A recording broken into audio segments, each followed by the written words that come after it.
Welcome to the PropIndex webinar. My name is Abhishek Bhadra. I'm Head of Research at Magicbricks. Joining us today is Mr. Harish Shroff, Chief Marketing Officer at Nayati Corporation, Mr. Saket Garg, Promoter at Triya Housing, and Ms. Gunjan Goyal, the Chief Marketing Officer of Goyal Ganga Developments. Hello, everyone. Welcome to the PropIndex webinar. I'm Abhishek Bhadra, Head of Research at Magicbricks.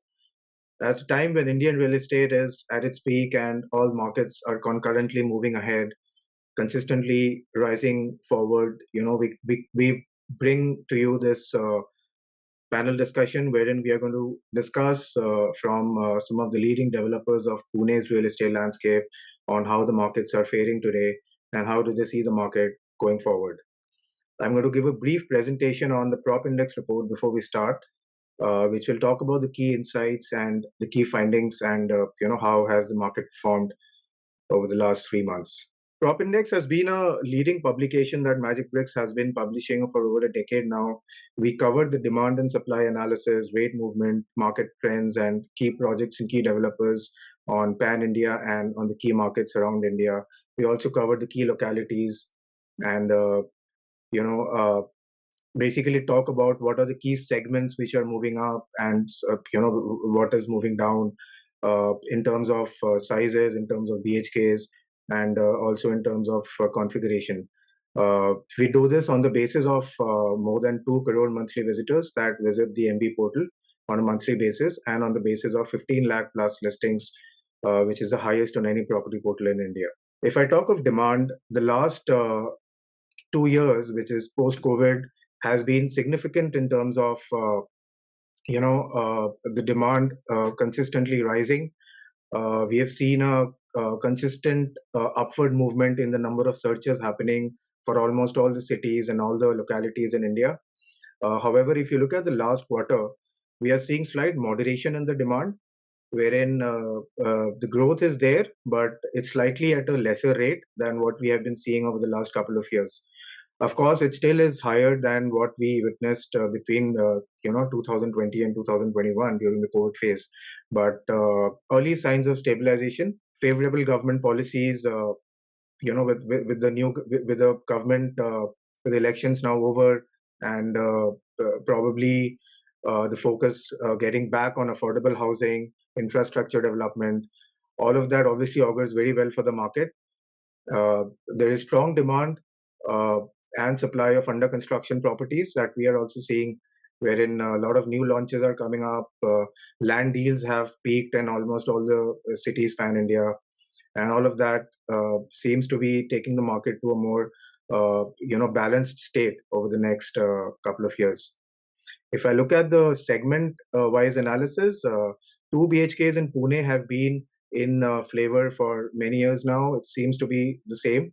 And this is contrary to the larger notion of the of what's happening in India, wherein we are seeing larger apartments, 3 BHKs being in demand more, and also on the supply side. So if I look at the western side of India, Mumbai, Pune, Thane, these have been the areas where 2 BHKs seem to be in demand, and the other parts, which is northern India and southern India, primarily are the areas where the larger 3 BHKs have been in demand. Talking of the inventory levels, because we saw consistent rise and around 20-25% QOQ increase in sales over the last couple of years, the inventory levels have consistently gone down between 2022 and 23. But if you look at the last 2 quarters, we are seeing a slight increase now in the supply, which is primarily driven by under construction properties. A lot of new launches which are coming up, Pune also being no different. So there is a inventory overhang is low, especially in Pune. The number of listings that is available on our website have gone down by 6%. Ready to move in units have gone down, and the under construction units have gone up. So clearly there is more focus on new projects getting lined up. On the pricing side, of course, we have seen a consistent bull run in the market, around 10% QOQ increases over the last couple of years, mostly in all the cities, Pune being no different. We are seeing we saw a 2% rise in the pricing of Pune properties over the last quarter. However, since demand seems to be moderating and stabilizing now, we do expect the prices to peak anytime soon later this year, and maybe over the next couple of years moderate and then eventually end this bull run. Looking forward, stable interest rates poised to bring equilibrium in the market. Compact homes are rising. People are preferring premium compact homes. Uh, Affordability concerns are there, in Pune and other areas. Similarly, in the other cities of India, and also under construction properties seem to be, uh, in demand, and people are looking at new launches, expecting developers to come up with new launches. So with that, I end my presentation. I would now like to open the panel for discussion. We saw that demand seems to be moderating and inventory levels rising in Pune. Would it be fair to say that the market seems to be stabilizing now? Can we start with Harish? So I guess now post-COVID, whichever land transactions have happened and now are seeing the light of the day where so much of inventory is going to flood the market.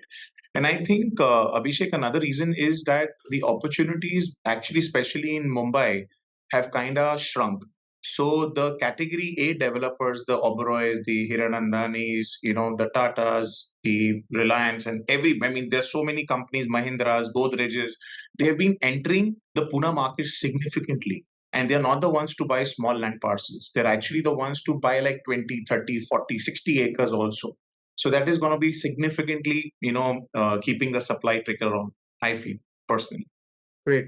Saket, your opinion on this? Definitely, I agree to what Harish just mentioned. Also, it is noteworthy to note that higher transactions in the land deals also means that developers are foreseeing a robust demand in the years to come. And also, if we see the consumer behavior, not only new home buyers are there, also there are upgrade home buyers. So, if we see in the past, the जैसे अगर मैं if we personally see ourselves also, whenever we bought a home, it used to be for 20-25 years. But now the cycle has reduced. After 8 years, 10 years, mostly people are looking for a home upgrade. So not only there are upgrade buyers, there are new buyers. Then also earlier they used to be joint families. So the nuclear family concept has also increased the buying this thing. So yeah, I completely agree to what Harish also just mentioned. Gunjan, we have also seen that the searches on our portal have gone down over the last 3 months, and this is also in conjunction with a lot of other uh, experts indicating that demand also seems to be moderating. All the early signs. What is your opinion on this? Are you seeing similar analysis and insights happening in the Pune market, wherein there's a slight decline in how demand is fared over the last 3 months? Well, definitely the last quarter has seen a slowdown, but I'd like to quickly give you a recap as to why this has happened in our analysis. What we have seen is, in the beginning of the presentation, how you rightly mentioned that 2021 was really the peak boom that all of us saw in terms of inventory sale happening, with everyone getting ambitious, and a lot of stock which came into 2022, having the sales still go moderately really well, which gave, well, also a factor of the increased construction costs has culminated in, for 2023 to see a huge increase in the pricing, that the whole market in general saw a big price correction, certain micro markets more than the others. In Kharadi, for example, we've seen the price shoot up to almost 2,000 square feet higher than what it used to be in 2022. And with this roundup in 2023 is why I think the last quarter or two have been considerably slow, because for the market, a market like Pune to absorb such a price hike, they're always slower to react to that. And now that the price is still on the rise, I think by the end of the next quarter is when it will really stabilize, and I think that's when the market will sort of come back into a good momentum of flow and sale. And last year, I think because of the elections, there was lesser sanctioning happening, and I think lesser construction in general, which gave everyone an opportunity to get rid of their ready available stock. And this year is when we're going to see a lot of new construction coming into the market. So the other interesting insight that we see is the prices of under construction properties in some cities, and Pune also being one of them, is now higher than ready to move in stock. Now, of course, this could be triggered because a lot of people are now looking for new launches, new projects with better amenities. But how do you explain that? Because historically we have seen that ready to move in stock has always been more expensive. So how has the under construction stock, as a value, uh, increased beyond ready to move in properties? Harish, you want to add anything to this? Yes, Abhishek. Firstly, let me just pour in some optimism that as developers in this micro market, let me I'm sure Gunjan and Saket will resonate that feeling that there is no bad news. So let's not even think on those lines. There's absolutely no bad news. Yes, the supply is little higher than the demand, and obviously each micro market within the city has its own demand supply ratio. So this is one phase, Abhishek, where we generally don't say that there's no good news, there's no bad news. So it's like a steady market at the moment. Sure. And I completely agree with Gunjan that we've just gone through the assembly elections, which was a landmark event in the country's history. And generally, we see quarter one, especially during elections, people are a little more cautious about their buying, decisions. And let me again say that, the interest rates haven't helped yet. Plus, the equity market is on a roll. So that also for an investor, if he's a real estate investor, also is a distraction. So if you see equities growing at the pace what they're growing at the moment, it's it's significant. So I mean, today, if anybody who has an option of real estate and equity, definitely there's a distraction for him. So again, now coming back to your question, Abhishek, that why the ready to move in property is a little cheaper than the under construction ones. It's all about the cost of construction, and repeatedly developers have voiced out their concern that inflation has hit us. There are so many direct, indirect expenses which have mounted up. The construction cost proportionately as an inflationary part has grown up 6 to 8% year on year. The labor cost has gone up year by year. Some of them is largely due to compliance also. And as a compliant developers, I'm sure all on the panel will understand that there is no shortcuts to this. So we cannot reduce cost by virtue of bypassing compliance. So that's not going to happen. And amenities, finishes, lifestyle, age group amenities, there's so much which the market has seen in the last 3 years. And to create that kind of a quality lifestyle, you need to influx that into your design, you need to influx that into your project, hence it's a cost. And if you want to compare a 20, 30-year-old project or a standalone building with a swanky township with all amenities and a lifestyle, obviously, I mean, there has to be a cost differential. So that's my take on the rising cost as far as the under construction projects are concerned. But Saket, we have seen that majority of the demand in Pune has historically been from Hinjewadi, Baner, Airport Road, Undri-Pisoli. Any new areas which you see are coming up, or as developers, are you targeting any specific areas around Pune that consumers can look at, buying a home going forward? Also, before that, I'd also like to add that the price increase which we are seeing is only in certain micro areas. So if you see upcoming areas like Kivle, for example, or Dhanori, if you see, or Wagholi, so mostly the price rise in the under construction properties have been in these areas. So the reason for that could be that these areas have not increased the prices in the last 10-15 years. So it is just that the cost is coming to a, because we have a construction cost, as Harish also mentioned, And if you see the kind of projects that we are getting in these areas like Wagholi, Dhanori, these are at par with the projects which we offer in Kalyani Nagar or Viman Nagar. So the kind of amenities which we are providing are very similar in all the areas. So basically, there is a price balance which is happening more than a stabilization, you can say. Also, the other key factor which I feel is impacting Pune's market specifically is that Pune has been the IT hub for the last, I think, 3 or 4 years now after Bangalore.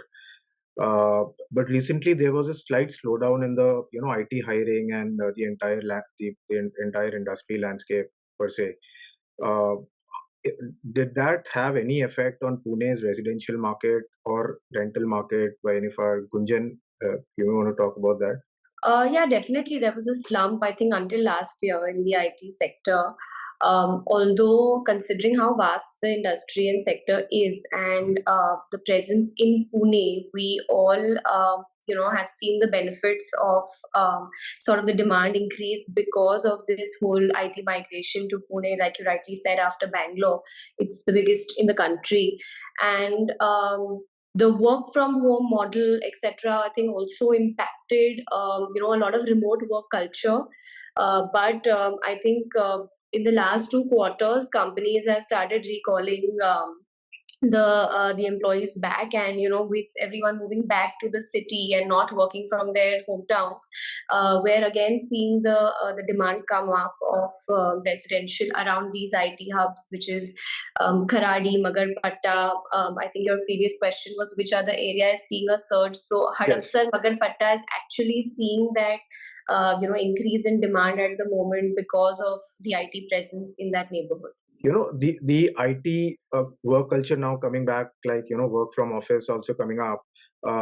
Is that also impacting the increase in demand for compact homes, 2 BHKs in Pune?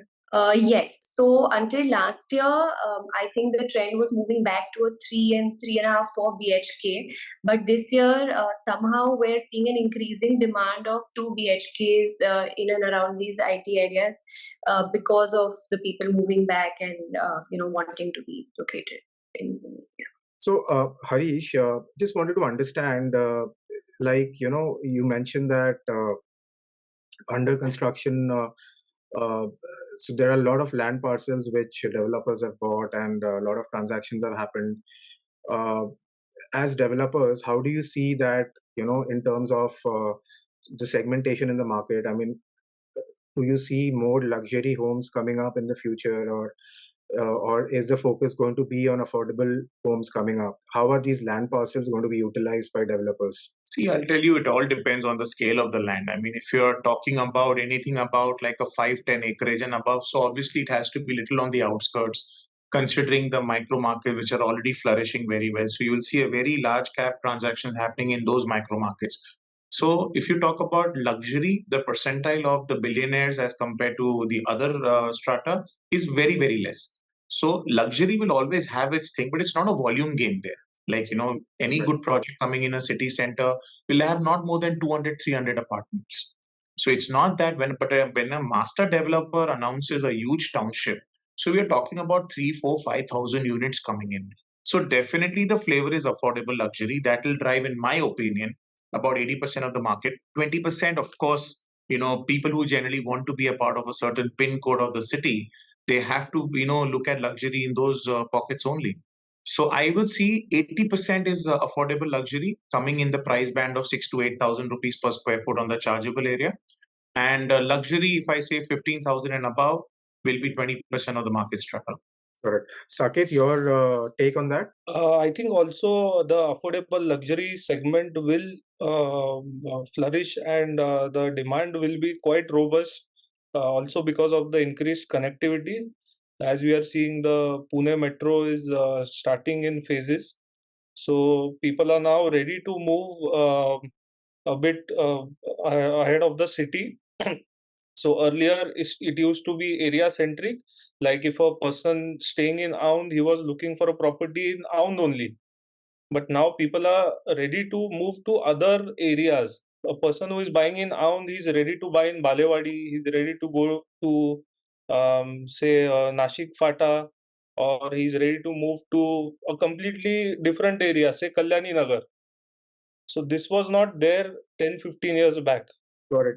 Interesting you talk about the infrastructure projects like, the Pune Ring Road, the Pune-Nashik semi-high-speed rail line, the Pune Metro. Uh, you know, Obviously these augur very well for the market going forward. I mean, how do you see this impacting the consumers' perceptions of the property market today?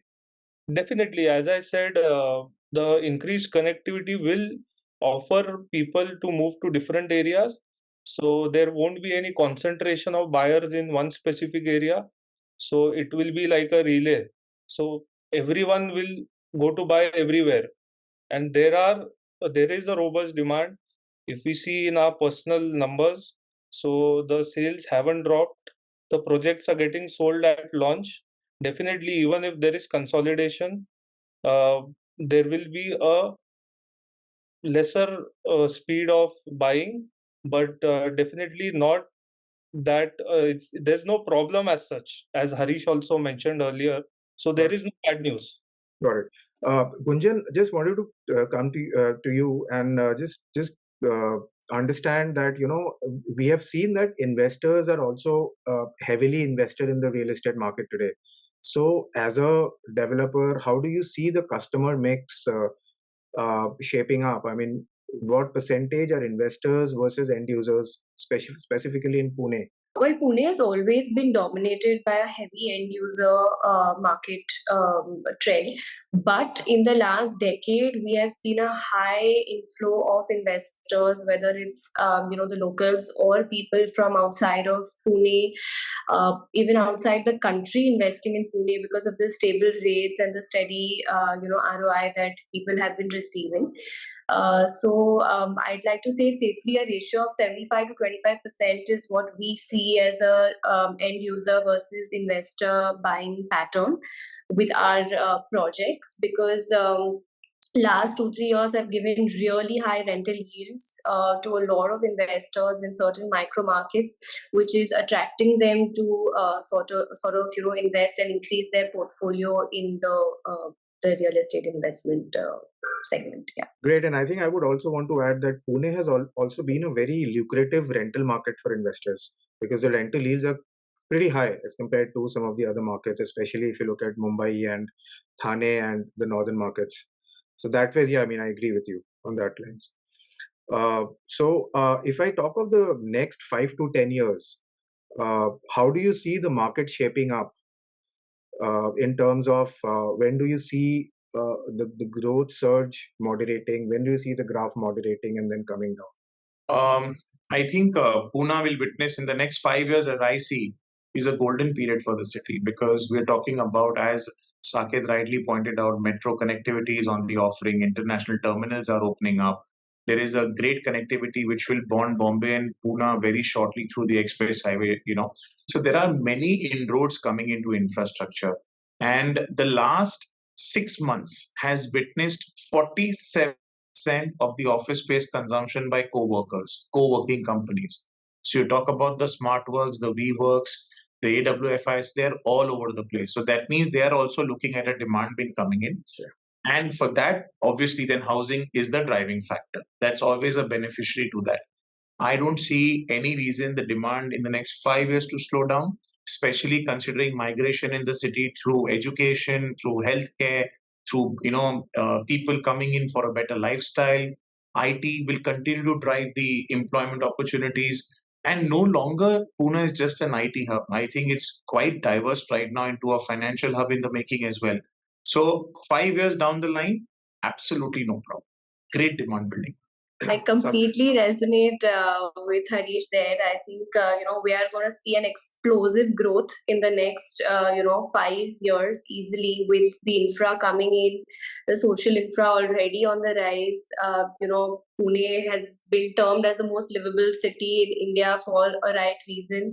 The balance of everything that we provide as a city is definitely attracting a lot of migrants, a lot of people into the city. The commercial growth is booming, with a lot of areas being individual business districts by themselves, so attracting co-working spaces and whatnot, and yeah, definitely looking at a golden period. Great. So And if Saket also confirms this, so this webinar starts the advent of the boom. Most definitely. And I also, to add to that, when we talk about Pune, it's in the numbers, but it's a conception that it is driven only by the IT. So I would like to also add that there is a manufacturing sector which is rapidly growing in Pune. Then there are small, medium enterprises which are. Then there are startups in all these different sectors. The education thing, as Harish rightly mentioned. So if you see the areas around Pune, like Nashik, there is Jalgaon, Jalna. So people from all these areas are investing in Pune for the future, so that their kids can come to Pune, they can get their education, their higher education, and so basically everything will is in favor of Pune and Pune's growth. great. And our data also shows that this growth over the next few years is going to be primarily driven by Gen Zs and millennials, primarily the younger population. Uh, does this also resonate with all of you on the ground? I mean, are you seeing a lot of demand coming from the younger? Yeah, definitely. IT, I think, dominates our buying customer profile, with the double income group that they come with. They have higher buying capacities and budgets. So definitely taking over the buying group right now. Yeah. Also, The average age of the buyer from the West, especially when you do to townships, is 28 to 35. Yeah. So that's been a huge plus. Sorry, also Saket. no problem. Also, this reflects in the kind of amenities that we developers are providing. So if you see at the kind of amenities like co-working spaces, then guest bedrooms, so all these resonate with the Gen Z generation, which you rightly mentioned. Great. With that, we come to the end of this discussion. Just wanted to know, what are your thoughts about uh, the Indian residential market as a whole? And how do you see the market shaping up in the short term and the medium term? Can we start with Harish? See, we've just entered into hopefully a 5 years of a stable governance coming in. So, as far as at the national level is concerned, and I'm sure this question is pan India, you're asking, right? Yes, Just not pan-India. city. So, if you're looking at the central government being quite steady in the next 5 years, looks to be a lot of growth coming in, and equity market, you are saying the way they are behaving. So, I see housing to continue driving for the next 5 years. Yes, I'll be very honest with you. The next 2-3 years, we'll again have to take a kind of rain check to see have all the industries according to their projections have progressed, because this is the golden era for the country as well. So we need to really see that all the commitments made by the governments in the last 10 years are now taking shape. So the next 2-3 years, if it's actually happening, then sky is the limit for the country. So I really see housing to drive and to continue to be one of the preferred real estate class. That's for sure. Investments. Great. Saket, your I also think, despite any market stabilization, there is a significant gap if you see in the number of people without homes. So there is a huge number of people who are still without homes. So this demand will show up in the number of new home buyers, upgrade home buyers. Just the developers have to be on their toes to see whether market is trending, what kind of homes buyers prefer. So that will keep changing, but the demand for homes and real estate will be continuously on the rise. got it. Gunjan, your closing comments? Absolutely. I think, as my counterparts rightly said, with the government being stable and a lot of pro-India policies that they have, brought into the country culture in general, in the economic market as well, I think we're seeing a real boom period for India in general across industries and sectors, not just real estate. Of course, equity markets, have been at an exceptional high. But for real estate, I think I can very confidently say, we've never experienced a crash at any time. It's always been a stable market. Of course, with certain price corrections along the way, with certain slowdowns, but real estate is the best bet for any consumer and investor at this point. Great. Thank you everyone for joining. It was a very insightful discussion. I hope it was the same for you as well. And look forward to speaking with all of you in the future. Thank you. Thank you. Thank you so much, Abhishek and everyone. A great day.